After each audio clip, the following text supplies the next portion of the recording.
నమస్తే రాఘవ్ గారు. కొన్ని కారణాల చేత ఫ్యామిలీ మెంబర్ని కోల్పోతే ఆ మిగతా వాళ్ళు చాలా డిప్రెషన్లోకి వెళ్ళిపోతారండి. ఫర్ ఎగ్జాంపుల్ హస్బెండ్ పోయినా, లేకుంటే వైఫ్ చనిపోయినా, మరీ ముఖ్యంగా చిన్న పిల్లలు ఏదో అనుకోని కారణాల వల్ల చనిపోతే ఆ డిప్రెషన్లో నుంచి బయటికి రాలేకపోతారు. ఇంకా అలా అని ఉండలేము కదా. జీవనం సాగించాలి అంటే ముందుకు వెళ్ళాలి. అలాంటి డిప్రెషన్లో నుంచి మనం బయటకు తీసుకురావాలి అంటే ఏ విధంగా? ఫ్యామిలీ మెంబర్స్ అనగానే మనము బ్లడ్ రిలేషన్ ఉన్నటువంటి వాళ్ళని ఫ్యామిలీ మెంబర్స్ అంటూ ఉంటాం. తల్లి, తండ్రి, అలాగే అన్న, తమ్ములు, అట్లాగే వచ్చేసి పిల్లలు, వీళ్ళని ఫ్యామిలీ అని మనం డిఫైన్ చేస్తూ ఉంటాం. అయితే బ్లడ్ రిలేషన్ ఒక్కటే వాళ్ళని కలిపి ఉంచాడు.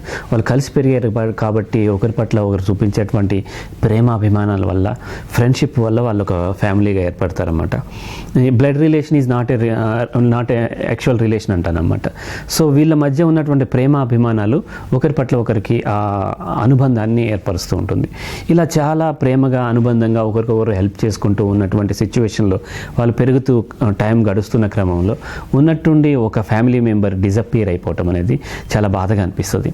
మనము ఒక ట్రైన్లో వెళ్తున్నాం అనుకోండి, ఎవరో తెలియని వాళ్ళు ఎవరో ఎక్కుతారు, ఎక్కి మన పక్కన కూర్చుంటారు, మాట్లాడుతూ ఉంటారు, ఎక్కడికి వెళ్తున్నారు, ఏంటమ్మా అని అడుగుతారు, అలాగే ఏంటి అని చెప్తారు. పెద్ద ఆయన ఎవరో ఉంటారు. ఉన్నప్పుడు కొన్ని విషయాలు షేర్ చేసుకుంటాం, చాలా మంచిగా షేర్ చేసుకుని చక్కగా ఫ్రెండ్షిప్ డెవలప్ అయిపోయినాకండి, ఈలోపు వాళ్ళ స్టాప్ వచ్చి దిగిపోతుంటేనే మనకు కొంచెం బాధ అనిపిస్తుంది. కొంచెం మనతో పాటు ట్రావెల్ చేస్తే బాగుండని. అంటే మనతో పాటు ఎవరైతే ట్రావెల్ చేశారో వాళ్ళతో బాండ్ ఏర్పడిపోతూ ఉంటుంది. సో ఒక్కసారికి ఎంతే కాదు, ఈవెన్ జాబ్స్లో కూడా వాళ్ళు ఒక మొత్తం మా కొలీగ్స్ అందరూ ఉంటారు కదా, అందులో ఒక అతను యాక్టివ్గా ఉండే అతను, లేకపోతే చాలా ఎఫెక్షన్ చూపించే వ్యక్తి ట్రాన్స్ఫర్ అయ్యి వేరే దగ్గరికి వెళ్ళిపోతున్నా, లేకపోతే రిటైర్డ్ అయిపోతున్నా, వీళ్ళన్నిటి దగ్గర కూడా ఏమవుతుందంటే వాళ్ళకి బాధ వస్తూ ఉంటుంది. అటువంటిది ఒక ఫ్యామిలీ మెంబర్ 24 hours ఒక ఇంట్లో ఉంటూ కలిసి పెరుగుతున్నప్పుడు సడన్లీ డిజపియర్ అయిపోయేసరికి వీళ్ళకి విపరీతమైనటువంటి బాధ ఉంటుంది. ఇంకోటి ఏంటి అని అంటే లోన్లీనెస్కి కూడా వెళ్తారు. ఎందుకంటే లోన్లీనెస్కి కారణం ఏంటంటే డిపెండెన్సీ. ఫ్యామిలీలో ఏమవుతుందంటే ఎమోషనల్గా డిపెండ్ అవుతారు. ఫైనాన్షియల్ డిపెండెన్సీ ఉంటుంది, అది ఓకే. అది కాకుండా ఏంటి అంటే ఎమోషనల్ డిపెండెన్సీ ఉంటుంది. ఎప్పుడన్నా బాధ అనిపించగానే ఈమె వెళ్ళి భర్తకి చెప్పుకోవటము, తండ్రికి చెప్పుకోవటము, తల్లికి చెప్పుకోవటము, ఒకసారి పిల్లలు కూడా వింటూ ఉంటారు.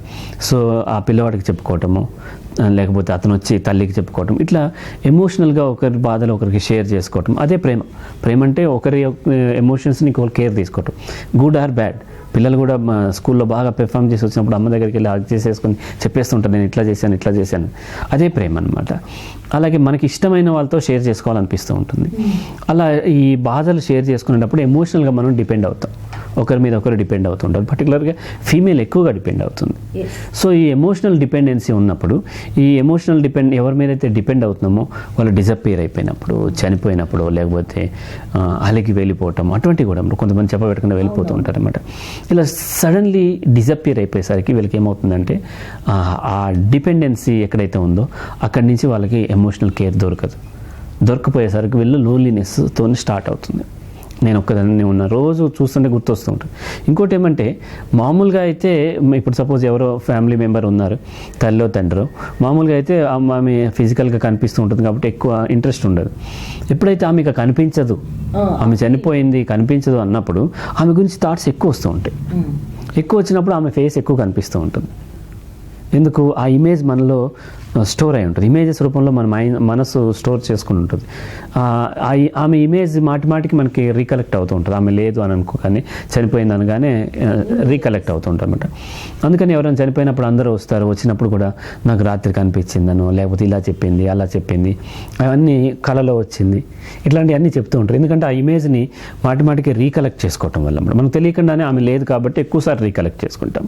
ఇలా రీకలెక్ట్ చేసుకునే క్రమంలో ఏంటంటే ఆమె గురించి ఎక్కువ ఆలోచనలు వస్తూ ఉంటాయి. సో ఆ తర్వాత అలాగే కంటిన్యూ అవుతూ ఎక్కువగా డిపెండ్ అయిన వాళ్ళకి ఏమైందంటే ఈ లోన్లీనెస్ పెరిగిపోయి నెక్స్ట్ డిప్రెషన్కి లోన్ అవుతూ ఉంటారు. సో ఈ డిప్రెషన్కి లోన్ అయిన తర్వాత ఒక్కొక్కసారి ఏమవుతుంది, అది కొన్ని మంత్స్, పర్టికులర్గా మదర్ డాటర్ పెళ్ళి అయిపోయి ఉన్న తర్వాత మదర్ చాలా కేర్ తీసుకుని, మదర్ రోల్ చాలా ఇంపార్టెంట్.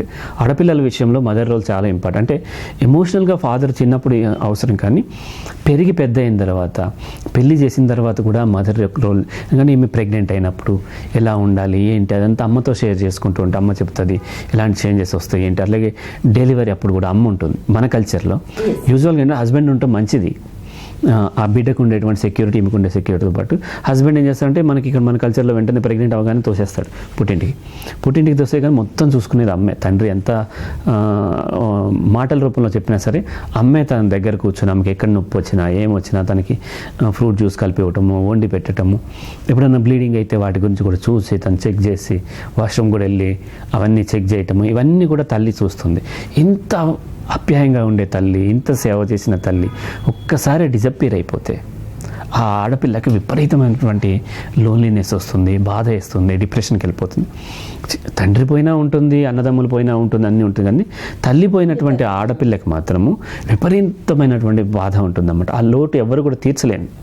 భర్త దగ్గర కొంత రిలాక్స్ అయినా సరే భర్త తల్లి చేసినంత చేయలేకపోతుంది. సో ఇక్కడ ఏమవుతుందంటే తల్లి పోయినప్పుడు మేము విపరీతమైనటువంటి లోన్లీనెస్ని లోనయ్యి డిప్రెషన్కి లోన్ అవటం వల్ల అది ఒక్కొక్కసారి మంత్స్, ఇయర్స్ కూడా ఉంటుంది అన్నమాట. తెలియకుండా ఆమెలో ఉంటుంది. అది గుర్తొచ్చినప్పుడు ఏడుపు వచ్చేస్తూ ఉంటుంది. ఎవరు రీప్లేస్ చేయలేకపోతారు, పిన్నిలు ఉన్నా ఎవరున్నా రీప్లేస్ చేయలేకపోతుంటారు అన్నమాట. అలా డిప్రెషన్కి లోనే ఒక్కొక్కసారి ఏమైందంటే అది సైకిక్గా కూడా మారి వాళ్ళకి తెలియకుండానే వాళ్ళు డల్గా అయిపోవటము, సొసైటీ నుంచి విత్డ్రా అయిపోతాము, ఎప్పుడు సాడ్లో ఉండటము. డిప్రెషన్ అని మనం దేన్ని అంటామంటే కంటిన్యూగా ఒక 4 to 5 weeks సాడ్నెస్ యూజువల్గా ఎవరికైనా వస్తూ ఉంటుంది. ఒక 2 weeks 1 week ఉంటుంది, సాడ్నెస్ పోతుంది. అలా కాకుండా కంటిన్యూగా 1 month అబౌవ్ సాడ్నెస్ ఉన్నట్టయితే దాన్ని డిప్రెషన్ కింద మనం కన్సిడర్ చేస్తామన్నమాట. ఇలా డిప్రెషన్లోకి లోనైనప్పుడు వెంటనే మనము దాన్ని రికగ్నైజ్ చేసి వెంటనే దానికి సరిపడేటువంటి ట్రీట్మెంట్ ఇప్పించడము, కౌన్సిలింగ్ ఇప్పించడము తీసుకోవాలి. ఎవరైతే డిప్రెషన్లో ఉన్నారో వాళ్ళకి తెలియదు, వాళ్ళకి దేని మీద ఇంట్రెస్ట్ ఉండదు, ఫుడ్ తీసుకోవటం మీద ఇంట్రెస్ట్ ఉండదు, అలాగే నిద్ర పట్టదు, ఎవరితో మాట్లాడటం ఇంట్రెస్ట్ ఉండదు, అప్పటిదాకా తనకి ఇష్టమైన సీరియల్స్ ఏమైనా ఉంటే అవి కూడా చూడరు, పిల్లలతో గడపలేరు, వేరే వాళ్ళతో గడపలేరు, ఫోన్ కాల్ వచ్చినా సరే సరిగ్గా ఇంట్రెస్ట్గా మాట్లాడరు, వండటంలో కూడా ఇంట్రెస్ట్గా ఉండరు, తనకి ఇష్టమైనటువంటి కూరలు కూడా ఇప్పుడు తినలేకపోతూ ఉంటుంది, అన్నిటి మీద తనకి రిజెక్షన్ వస్తూ ఉంటుంది. సో ఇలా రిజెక్షన్ వచ్చి ఒక 1 month అబౌవ్ ఉంది అని అంటే వెంటనే మనము దానికి ప్రిపేర్ అవ్వాల్సి ఉంది. ఎందుకంటే మెల్లమెల్లగా డిప్రెషన్కి ఎక్కువైపోయి సూసైడల్ థాట్స్ ఇవన్నీ రావడం మొదలవుతాయి. కాబట్టి 1 month కంటే ఎక్కువ ఒక అమ్మాయి కానీ ఒక అబ్బాయి కానీ ఎవరైనా సాడ్నెస్లో ఉన్నట్లయితే, దట్టు ఎవరైనా ఫ్యామిలీ మెంబర్స్ మిస్ అయ్యి సాడ్నెస్లో ఉన్నట్లయితే వెంటనే ప్రొఫెషనల్ హెల్ప్ తీసుకోవచ్చు. ఈ డిప్రెషన్ అనేది ఏంటి అని అంటే ఒక సుడిగుండం లాంటిది అనమాట. దాంట్లో పడి అదే లోపలికి తీసుకెళ్ళిపోతూ ఉంటుంది. ఆ థాట్స్ వస్తూ ఉంటాయి, ఆ థాట్స్ వచ్చినప్పుడు అవే ఫీలింగ్స్ వస్తాయి, ఆ ఫీలింగ్స్ వల్ల మళ్ళీ థాట్స్ ఇన్ఫ్లుయెన్స్ అయ్యి అవే థాట్స్ వస్తుంటాయి. బయటికి రాలేము. చిన్నదైతే ఎవరికి వాళ్ళు కొంత సెల్ఫ్ ఎస్టీమ్ అయి ఉన్న వాళ్ళు బయటికి రాగలుగుతారు. అలా కాకుండా లో సెల్ఫ్ ఎస్టీమ్ ఉన్న వాళ్ళు లాంగ్ టర్మ్గా సఫర్ అయ్యే వాళ్ళు ఏమైందంటే ఇంకా లోతుకు వెళ్ళిపోతారు. ఇంకా ట్రై చేసే కొద్దీ ఇంకా లోపలికి వెళ్ళిపోతారు. ఒక ఊబిలో కనుక తను కదులుతున్న కొద్దీ లోపలికి వెళ్ళిపోతున్నట్టు అట్లా లోపలికి వెళ్ళిపోతుంటారు. ఆ ఊబిలో ఉన్న వాడికి ఎట్లాగైతే బయట ఉన్న వాళ్ళు ఎవరైతే ఒక ఏదైనా చెయ్యిచ్చో లేకపోతే వేరే దాన్ని ఇచ్చో అందులోంచి బయటకు లాగుతారో అట్లా వీళ్ళకి వేరే ప్రొఫెషనల్స్ కానీ లేకపోతే వేరే వ్యక్తులు ఎవరైనా సరే కొంత వాళ్ళతో మాట్లాడి, అంటే ఎంపథెటిక్గా మాట్లాడి వాళ్ళ పెయిన్ని విని తర్వాత కౌన్సిలింగ్ ఇచ్చి అవసరమైనటువంటి థెరపీలు, ఒక్కొక్కరికి ఒక్కొక్క కారణం చేత డిప్రెషన్ ఉంటుంది. సేమ్ ఫ్యామిలీ మెంబర్ కోల్పోయినా సరే కారణం వేరే ఉంటుందన్నమాట. సో ఈ ఫైనాన్షియల్ డిపెండెన్సీ ఉండొచ్చు, ఇంకోటి వేరే ఉండొచ్చు అన్నమాట. సో వీటిని కనుక సెక్యూరిటీ కల్పించి వాళ్ళకి సెక్యూర్ ఫీలింగ్ కల్పించి నెక్స్ట్ కౌన్సిలింగ్ ఇవ్వడం ద్వారా అవసరమైతే ఒక్కొక్కసారి మెడికేషన్ కూడా అవసరం. లాంగ్ రన్ ఉంటుంది, ఒకసారి కొంతమంది 2-3 సంవత్సరాలు కూడా సఫర్ అవుతారు. ఇలా సఫర్ అయిన వాళ్ళకి కొంత మెడికేషన్ ఇచ్చి ఆ తర్వాత కౌన్సిలింగ్ ఇచ్చినట్లయితే ఈ డిప్రెషన్ నుంచి బయటపడేటువంటి అవకాశం ఉంటుంది. అయితే మన ట్రెడిషన్లో కూడా ఒకటి ఉంది. ఏంటి అని అంటే ఆ చనిపోయిన వాళ్ళు మాటిమాటికి గుర్తొస్తుంటారు కాబట్టి వాళ్ళు ఇట్లాగే వదిలేస్తే ఏమైందంటే డిప్రెషన్ లోన్ అవుతారని మనకి 11వ రోజు 13వ రోజు కర్మ చేస్తూ ఉంటారు. దశదిన కర్మ లేకపోతే తర్వాత కర్మకాండలు అవి చేస్తూ ఉంటారు. ఇవి టెక్నికల్గా వాళ్ళు చేసినందువల్ల ఆత్మ శాంతించడం అట్లా ఉండదు, కానీ మన మనసు డైవర్ట్ అవుతుంది. అప్పటిదాకా రిపీటెడ్గా ఆమె ఫేస్ గుర్తొస్తూ ఉంటుంది కదా. అందరు చుట్టాలు వస్తారు, అన్ని పనులు అందరి కోసం ప్రిపేర్ చేయటం, వంటలు ప్రిపేర్ చేయటం, పూజలు చేయటము, వాళ్ళకి వడ్డించటము, వాళ్ళతో మాట్లాడటం, రకరకాల విషయాలని డిస్కషన్ రావడంతో ఆ రోజు తర్వాత ఏమైందంటే వేరే దాని మీద డైవర్ట్ అయిపోతుంది. డైవర్ట్ అయిన తర్వాత ఆ వచ్చేటువంటి థాట్ ఏదైతే ఉందో అది ఆటోమేటిక్ కంట్రోల్. అలాగే ఏం చేస్తారంటే ఇలా ఎవరైనా చనిపోయినప్పుడు ఎక్కడికో వెళ్ళి రావాలి, గుడికి వెళ్ళి ఒక నిద్ర చేసి రావాలి, లేకపోతే తీర్థయాత్రకు వెళ్ళి రావాలి, అస్థికలు వెళ్ళి కలిపి రావాలి, ఇవన్నీ కూడా డైవర్షన్ కోసం అనమాట. తర్వాత పుట్టింటికి వెళ్ళి తీసుకొచ్చి బట్టలు పెట్టాలి, ఆయన వాళ్ళు ఎవరో మేనమామ ఎవరో బట్టలు పెట్టాలి, అట్లాంటివన్నీ చేస్తూ ఉంటారు. ఇవన్నీ బట్టలు పెట్టడం ఇది కాకపోయినా వీళ్ళకి ఏమైందంటే డైవర్షన్ ఉంటుంది, ప్లేస్ మారుతుంది కదా. ఇక్కడ నుంచి ఇక్కడే ఈమె ఉండేది, ఈమె చూసి ఉన్న తర్వాత వేరే ఊరు వెళ్ళి వచ్చినప్పుడు ప్లేస్ మారినప్పుడు కొత్త స్టిమ్యులే అనమాట, కొత్త అన్నీ అట్రాక్ట్ చేసుకుంటూ ఉంటాయి. అప్పుడు ఆలోచనలు మారే అవకాశం ఉంటాయి అనమాట. ఇష్టం ఉన్నా లేకపోయినా, ఆస్తికులైనా ఈ లోపల ఉన్న కాన్సెప్ట్ని మనం అర్థం చేసుకోవాలి. వాటిని గుడ్డిగా ఫాలో అవ్వాల్సిన పని లేదు. కాన్సెప్ట్ని అర్థం చేసుకుని ఓకే మేనమామ దగ్గరికి వెళ్ళకపోతే ఊటీనో ఎక్కడికో కొంచెం అలా వెళ్ళి, లేకపోతే అనాథాశ్రమంకి వెళ్ళటము, ప్లేస్ చేంజ్ అయినట్లయితే ఆ ఆడపిల్లకి ఏంటంటే డైవర్షన్ వచ్చే అవకాశం ఉంటుంది. దాని ద్వారా ఆ డిప్రెషన్కి లోన్ కాకుండా ఆ పెయిన్ నుంచి బయటపడేటువంటి అవకాశాలు ఉంటాయి అన్నమాట. Thank you so much. ఈ వీడియో కనుక మీకు నచ్చినట్లయితే లైక్ చేయండి, షేర్ చేయండి, మరిన్ని వీడియోస్ కోసం మా ఛానల్ని సబ్స్క్రైబ్ చేసుకోండి.